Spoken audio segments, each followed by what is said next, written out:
बाजारपेठ परिसरातील स्वामी समर्थ केंद्रातील दानपेटी चोरी प्रकरण अखेर उघडकीस आले असून स्थानिक गुन्हे शाखेनं आरोपीला अटक करत गुन्ह्याचा छडा लावला आहे।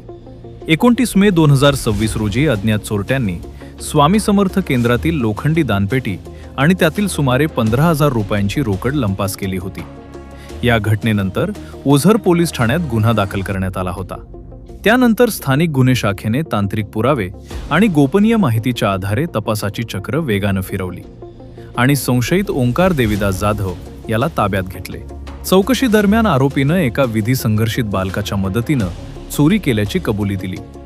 पोलिसांनी आरोपीकडून चोरीस गेलेली लोखंडी दानपेटी आणि रोख रक्कम जप्त केली आहे। धक्कादायक म्हणजे चोरीतील उर्वरित पैशात आरोपीनं नवीन कपडे आणि शूज खरेदी केल्याचंही तपासात समोर आले आहे।